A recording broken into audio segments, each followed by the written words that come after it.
نحمده ونصلي على رسوله الكريم أما بعد فأعوذ بالله من الشيطان الرجيم بسم الله الرحمن الرحيم لقد نصركم الله في مواطن كثيرة ويوم حنين إذ أعجبتكم كثرتكم فلم تغن عنكم شيئا وضاقت عليكم الأرض بما رحبت ثم وليتم مدبرين ثم أنزل الله سكينته على رسوله وعلى المؤمنين وأنزل جنودا لم تروها وعذب الذين كفروا وذلك جزاء الكافرين ثم يتوب الله من بعد ذلك على من يشاء والله غفور رحيم يا أيها الذين آمنوا إنما المشركون نجس فلا يقربوا المسجد الحرام بعد عامهم هذا وإن خفتم عيلة فسوف يغنيكم الله من فضله إن شاء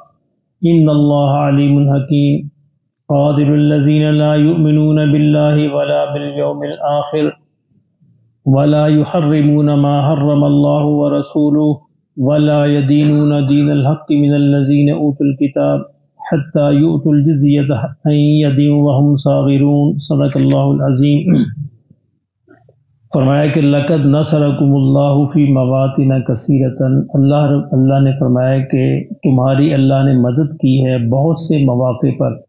آپ کو یاد ہے کہ پیچھے جو کمزور مسلمان تھے ان کو اللہ نے ترغیب دی ہے جہاد کی، آگے بڑھنے کی، اور اسی پس منظر میں بتایا گیا ہے کہ تم یہ کیوں بھول گئے ہو کہ اللہ نے بہت سے مواقع پر تمہاری مدد کی ہے، بہت سے بدر کے اندر، احد کے اندر، باقی مواقع پہ۔ اسی طرح کا ایک موقع حنین کا موقع ہے، حنین کے جو غزوہ حنین ہے جو فتح مکہ کے بعد پیش آیا۔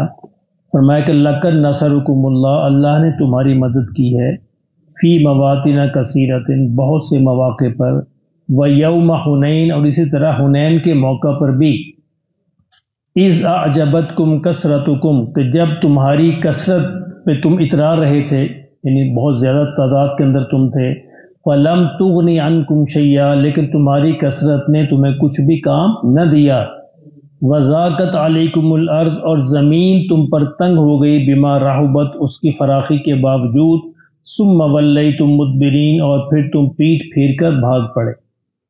یوم حنین کا جو موقع ہے یہ فتح مکہ کے بعد ہے۔ فتح مکہ کے بعد ظاہر ہے قریش کے اکثر لوگ مسلمان ہو گئے، تو نبی صلی اللہ علیہ وسلم نے چاہا کہ طائف کے اندر جو قبیلہ حوازن اور ثقیف، یہ دو بڑے قبیلے رہتے تھے، کہ ان کے ساتھ بھی خود چل کر یعنی جنگ کر لی جائے، تاکہ اگر انہوں نے اسلام قبول کرنا تو کر لیں، ورنہ ان کے ساتھ بھی وہی معاملہ کیا جائے۔ یہ قبیلے بھی اپنی تعداد کے لحاظ سے بڑے قبائل میں سے تھے، تو انہوں نے بھی فیصلہ کیا کہ ہم اسلام قبول نہیں کریں گے بلکہ مقابلہ کریں گے۔ تو وہ اس سے پہلے ہی نبی صلی اللہ علیہ وسلم سے پہلے ہی وہ طائف سے چل کر یہاں حنین کے علاقے تک پہنچ گئے۔ یہ مکہ مکرمہ سے کوئی 10-15 کلومیٹر کے فاصلے پر واقع ہے۔ تو اس وقت مسلمانوں کی تعداد، چونکہ ظاہر بے شمار لوگ مسلمان ہو گئے تھے، اپنی تعداد کے اعتبار سے مسلمان بہت زیادہ تھے، بعض روایتوں میں 12,000 ہے، بعض میں 14,000 ہے، تو یہ بہت بڑی تعداد تھی۔ اس بڑے لشکر کے ساتھ نبی صلی اللہ علیہ وسلم جو ہے حنین کی طرف چلے، اور حنین والوں کی تعداد 4,000 یا 6,000 کے قریب ان کی تعداد تھی، اور یہ کوئی ان 12 کے مقابلے میں کوئی زیادہ تعداد نہیں تھی۔ تو بعض مسلمانوں کے دل میں یہ بات ہے کہ آج تو ہماری بڑی کثرت ہے، آج ہمیں کون شکست دے سکتا ہے؟ ہم تو جب 300 تھے تب ہمیں کوئی شکست نہ دے سکا، تو آج اتنی بڑی تعداد کو کون شکست دے گا؟ تو یہ دل کے اندر یہ خیال آیا۔ اللہ نے کہا کہ لو تمہاری کثرت کیا کام کرے گی، دیکھ لو۔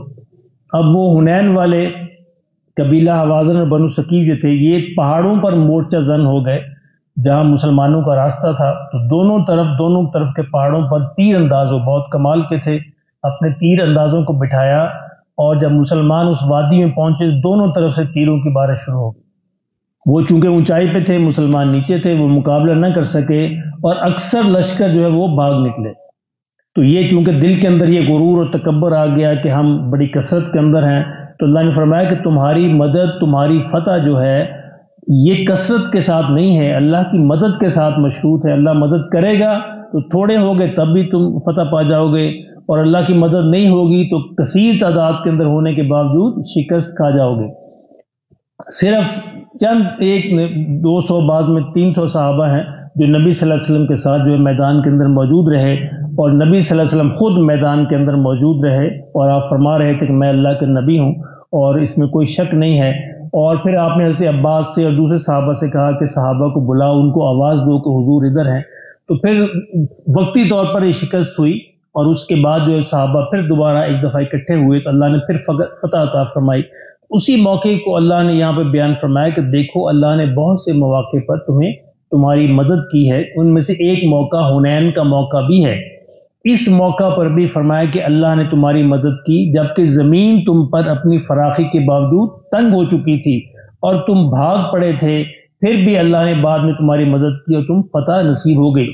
پھر اس جنگ کے اندر مسلمانوں کو بہت زیادہ مال غنیمت ملا، کیونکہ قبیلہ یہ ثقیف اور حوازن والے اس شکل کے اندر آئے تھے کہ وہ اپنا سارا مال و متاع اور سارے بیوی بچے ساتھ لے کے آئے تھے، صرف اس وجہ سے کہ ہم بھاگ نہ سکیں، تاکہ میدان جنگ میں بھاگنا پڑے تو بیوی بچوں کے خیال سے ہمارے پاؤں نہ اکھڑیں اور اپنے مال کے خیال سے پاؤں نہ اکھڑے۔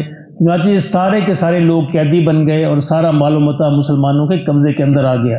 اس جنگ میں تقریباً ہزاروں کے 40,000 کے قریب بکریاں ہیں، 24,000 کے قریب اونٹ ہیں، اتنی بڑی تعداد میں مال غنیمت مسلمانوں کو ہاتھ آیا۔ البتہ جو قیدی تقریباً 4,000، بعض روایتوں میں 6,000 ہیں، یہ قیدی جو تھے بنائے گئے تھے، یہ نبی صلی اللہ علیہ وسلم کے ایک حکم پر چھوڑ دیے گئے۔ اور وہ بھی بڑی خوبصورت روایت ہے کہ حضور صلی اللہ علیہ وسلم کی رضائی بہن حضرت حلیمہ سعدیہ کی بیٹی، وہ بھی اس جنگ کے اندر قید ہوئی، کیونکہ وہ بھی اسی قبیلے سے تھی۔ اور جب ان کو پیش کیا گیا، مسلمانوں نے قید کیا، تو انہوں نے کہا کہ دیکھو میں تمہارے نبی کی بہن ہوں۔ تو وہ اس کو حضور صلی اللہ علیہ وسلم کے پاس لے آئے کہ یہ عورت یہ دعویٰ کرتی ہے کہ یہ آپ کی بہن ہے، رضائی بہن ہے۔ تو حضور صلی اللہ علیہ وسلم نے اس سے پوچھا کوئی نشانی، اس نے اپنا بازو دکھایا کہ بچپن میں آپ نے یہاں پہ کاٹا تھا، اس کا نشان ابھی تک موجود ہے۔ تو نبی صلی اللہ علیہ وسلم نے فرمایا کہ تم کیا چاہتی ہو، مال و متاع چاہتی ہو؟ اس نے کہا کہ نہیں میں کچھ نہیں چاہتی، میرے قبیلے والوں کو چھوڑ دیا جائے۔ اللہ اکبر۔ حضور نے فرمایا صلی اللہ علیہ وسلم کہ بھئی میں اپنا حصہ تو چھوڑ سکتا ہوں، باقیوں کا کیسے چھوڑوں؟ یہ ہے انصاف۔ تو آپ نے اپنے حصے کے جو قیدی تھے وہ فری کر دیے، اور جب صحابہ نے دیکھا کہ حضور نے چھوڑ دی، سب نے چھوڑ دیے، اور ان میں سے اکثر جو لوگ ہیں وہ ایمان لے آئے۔ اب یہ یعنی برکت ہے حضور صلی اللہ علیہ وسلم کی رضائی بہن کی۔ تو اللہ نے فرمایا کہ دیکھو اللہ نے پھر تمہیں فتح نصیب فرمائی۔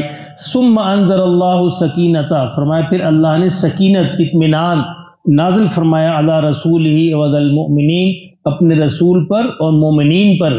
وانزل جنودا لم ترونھا، ہم نے ایسے لشکر نازل کیے جو تم نہیں دیکھتے تھے۔ یعنی بعد میں پھر فتح نصیب ہوئی ان لشکروں کی مدد سے جو ہم نے نازل کیے، جن کو تم نہیں دیکھ سکتے تھے۔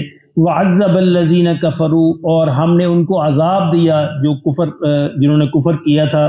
وذالک جزاء الکافرین، فرمایا کافروں کا یہی بدلہ ہے، یہی سزا ہے جو اللہ ان کو دیتا ہے۔ ثم یتوب اللہ من بعد ذالک علی من یشاء، فرمایا اس کے بعد بھی لوگ توبہ کریں گے جس کو بھی اللہ چاہے گا۔ واللہ غفور الرحیم، اور اللہ بہت ہی معاف کرنے والا، رحم کرنے والا ہے۔ اس سے مراد یہ ہے کہ یعنی یہ قید ہونے کے بعد بھی ان میں سے بہت سارے لوگ ایمان لے آئیں گے، ان کی توبہ کو اللہ قبول کرے گا۔ تو واقعتاً وہ بہت سارے لوگ ایمان لے آئے اور اللہ نے ان کی توبہ کو قبول کیا۔